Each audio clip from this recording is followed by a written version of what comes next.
Dear students, welcome to this lecture of class +1 from the unit structure of atom। जैसा कि पता ही है कि हम वेलोसिटी, वेवलेंथ और फ्रीक्वेंसी इनके बीच में रिलेशन डिस्कस कर रहे थे और इस रिलेशनशिप के बेस में हमने कुछ न्यूमेरिकल डिस्कस किए थे, कुछ न्यूमेरिकल और हम डिस्कस कर रहे हैं। तो wavelength range of visible spectrum extend from violet की रेंज दी हुई है 400 nanometre to red 750 nanometre. Express these wavelength in frequency. इन वेवलेंथ को हमने फ्रीक्वेंसी के टर्म में एक्सप्रेस करना है। और 1 नैनोमीटर दिया हुआ है 10⁻⁻⁹ मीटर के। तो सबसे पहले हम ले लेते हैं वेवलेंथ ऑफ वॉयलेट रेडिएशन। कितनी दी हुई है? 400 नैनोमीटर दी हुई है। तो क्या करना है, इसको मीटर के अंदर कन्वर्ट कर लेना है और मीटर में कन्वर्ट करोगे तो पता ही है कि 1 नैनोमीटर बराबर है 10⁻⁹ मीटर के। तो 400 इंटू 10⁻⁻⁹ मीटर हो गया। अब फ्रीक्वेंसी की टर्म में इसको एक्सप्रेस करना है, इसलिए न्यू किसके बराबर है? c बाई लैम्डा के बराबर है। c क्या है? वेलोसिटी ऑफ लाइट है और लाइट की वेलोसिटी याद होनी चाहिए कि 3 इंटू 10⁸ मीटर पर सेकेंड है। अब इसको मीटर में क्यों कन्वर्ट किया था? क्योंकि जो वेलोसिटी ऑफ लाइट है ये हम मीटर पर सेकंड में ले रहे हैं, इसलिए मीटर में कन्वर्ट किया था। तो यहाँ से मीटर को कैंसिल कर लेंगे हम, और जो 10⁻⁹ है इसको उठा के ऊपर की तरफ लेके जाएंगे तो ये माइनस का था प्लस का हो जाएगा। यहाँ से पावर को ऐड कर दिया हमने, ठीक है, और यहाँ से कुछ जीरो कम कर ली, 3000 कर लिया, 2 जीरो से 2 जीरो कैंसिल कर दी, 30 को हमने 4 से डिवाइड कर दिया तो हमारी फ्रीक्वेंसी आ गई 7.5 इंटू 10⁻14 हर्ट्ज। इसी तरह से हम ले रहे हैं वेवलेंथ ऑफ रेड रेडिएशन। कितनी दी हुई है? 750 नैनोमीटर दी हुई है। तो इसको भी मीटर में कन्वर्ट कर लेना है, 10⁻⁹ मीटर से इसको मल्टीप्लाई कर देंगे। तो न्यू किसके बराबर है? c बाई लैम्डा के बराबर है। c की वैल्यू पुट कर दी, लैम्डा की वैल्यू पुट कर दी, 10⁻⁹ को उठा के ऊपर की तरफ लेके गए, ये प्लस का हो गया, दोनों पावर ऐड कर दी, 3 से 750 को कैंसिल कर दिया, 250 आ गया यहाँ से, और यहाँ से कुछ जीरो हैं कम कर ली 10⁻17 में से, और यहाँ से 250 के द्वारा 1000 को कैंसिल कर दिया। तो हमारी जो यहाँ से फ्रीक्वेंसी आई 4 इंटू 10⁻14 हर्ट्ज आ गई। तो हम यहाँ से कह सकते हैं कि जो रेंज है वो कितनी लाई कर रही है? 4 इंटू 10⁻14 हर्ट्ज से 7.5 इंटू 10⁻14 हर्ट्ज तक लाई कर रही है। अब हम यहाँ पर जो हमने इलेक्ट्रोमैग्नेटिक वेव थ्योरी डिस्कस की थी, इसकी कुछ लिमिटेशंस डिस्कस करने जा रहे हैं। ये कुछ फिनोमेना को एक्सप्लेन नहीं करने पाई थी, और वो कौन कौन से फिनोमेना हैं? एक तो ब्लैक बॉडी रेडिएशन का फिनोमेना है, दूसरा फोटो इलेक्ट्रिक इफेक्ट का फिनोमेना है, तीसरा variation of heat capacity of solid as a function of temperature, और फोर्थ है line spectrum of atom with special reference to hydrogen. कि प्रत्येक जो एलिमेंट है उसका एक लाइन स्पेक्ट्रम बनता है और उसको हम कंपेयर करें हाइड्रोजन के स्पेक्ट्रम के साथ, तो लाइन स्पेक्ट्रम ऑफ एटम को भी एक्सप्लेन नहीं करने पाई ये थ्योरी। इस थ्योरी के बाद यहाँ पर एक फिनोमेना आया ब्लैक बॉडी रेडिएशन का। तो सबसे पहले अगर देखें तो ब्लैक बॉडी वर्ड है इसके अंदर, ये ब्लैक बॉडी क्या होती है? तो ब्लैक बॉडी एक ऐसा सब्सटेंस है जो परफेक्ट एब्जॉर्बर और परफेक्ट एमीटर होता है रेडिएशन का। परफेक्ट एब्जॉर्बर और परफेक्ट एमीटर का क्या मतलब है? कि जो सभी फ्रीक्वेंसी की, सभी वेवलेंथ की रेडिएशंस को अमिट करे या एब्जॉर्ब करे, उसे हम बोलते हैं कि वो ब्लैक बॉडी है।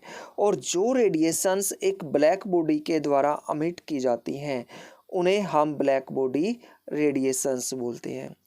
जो एनर्जी होती है इलेक्ट्रोमैग्नेटिक रेडिएशंस की, ये प्रोपोर्शनल होती है इंटेंसिटी ऑफ रेडिएशन के। इंटेंसिटी का क्या मतलब है? इंटेंसिटी का मतलब है स्क्वायर ऑफ एम्पलीट्यूड। एम्पलीट्यूड होता है जितना भी एक वेव ऊपर की तरफ जाती है या नीचे की तरफ जाती है, वो उसके एम्पलीट्यूड को बताता है। और जो एनर्जी है इलेक्ट्रोमैग्नेटिक रेडिएशन की, ये इंडिपेंडेंट होती है फ्रीक्वेंसी या वेवलेंथ के। देखो हमने क्या किया, एक ब्लैक बॉडी ले ली और उसको हीट करना शुरू कर दिया।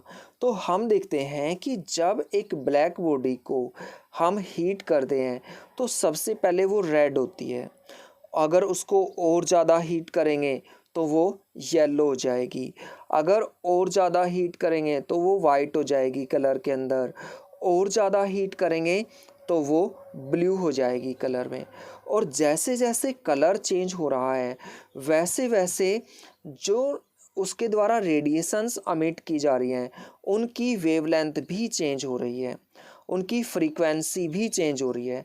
और अगर हम देखें तो जो रेड कलर होता है, इसकी जब रेडिएशन अमिट की जाएंगी तो फ्रीक्वेंसी सबसे कम होगी।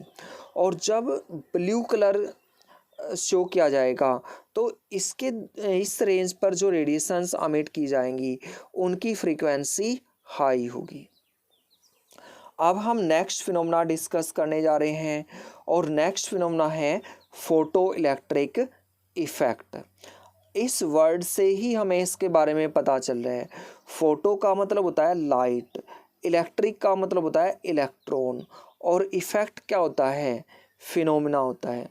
तो लाइट का इलेक्ट्रॉन के ऊपर इफेक्ट, और हम इसको डिफाइन कर सकते हैं कि ये एक फिनोमेना है इजेक्शन ऑफ इलेक्ट्रॉन का when light of stable frequency fall on the metal surface.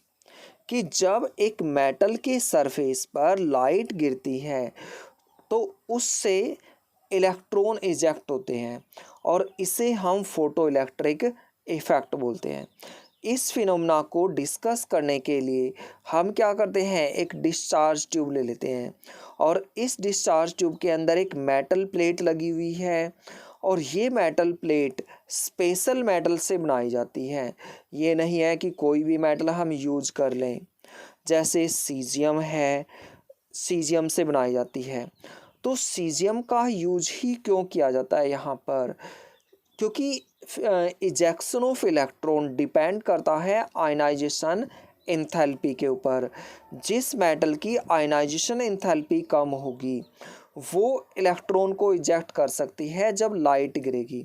Ionization enthalpy क्या होती है? इलेक्ट्रॉन को आउटरमोस्ट सेल से निकालने के लिए जो भी एनर्जी की ज़रूरत होती है उसे हम आयनाइजेशन एंथैल्पी बोलते हैं।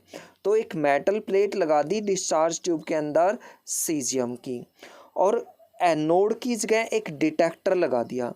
जब यहाँ से इलेक्ट्रिसिटी पास करेंगे तो ये नेगेटिवली चार्ज हो जाएगी, मतलब यहाँ पर इलेक्ट्रॉन होंगे इसके अंदर, और लाइट गिरेगी एक लाइट के सोर्स से। जब लाइट गिरेगी तो यहाँ से इलेक्ट्रॉन निकलेंगे। पता कैसे चलेगा? इलेक्ट्रॉन दिखाई तो देते ही नहीं है कि इलेक्ट्रॉन निकल रहे हैं, वो पता चलेगा इस डिटेक्टर से। ये डिटेक्टर ऑब्जर्व करेगा। लेकिन जो इलेक्ट्रॉन का इजेक्शन है ये भी कुछ बातों के ऊपर डिपेंड करता है। जो इलेक्ट्रॉन इजेक्टेड होंगे वो इजेक्टेड होंगे जब जो रेडिएशन स्ट्राइक कर रही हैं मेटल सरफेस पर उनकी फ्रीक्वेंसी ज़्यादा हो जाए थ्रेशोल्ड फ्रीक्वेंसी से। थ्रेशोल्ड फ्रीक्वेंसी वो फ्रीक्वेंसी होती है जो इलेक्ट्रॉन को इजेक्ट करने के लिए नेसेसरी होती है, और इसकी रिप्रेजेंटेशन न्यू नोट के द्वारा हम करते हैं। तो हम कह सकते हैं कि electron are ejected only when radiation strike with the metal surface has frequency greater than threshold frequency. दूसरा जो वेलोसिटी है, वेलोसिटी का क्या मतलब है, वेलोसिटी ऑफ इलेक्ट्रॉन का, वेलोसिटी ऑफ इलेक्ट्रॉन का मतलब है काइनेटिक एनर्जी ऑफ इलेक्ट्रॉन।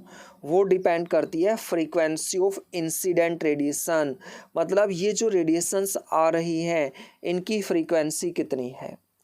और थर्ड यहाँ पर पॉइंट है कि जो number of photo electron ejected हैं वो प्रोपोर्शनल होते हैं इंटेंसिटी ऑफ रेडिएशन के। Thank you.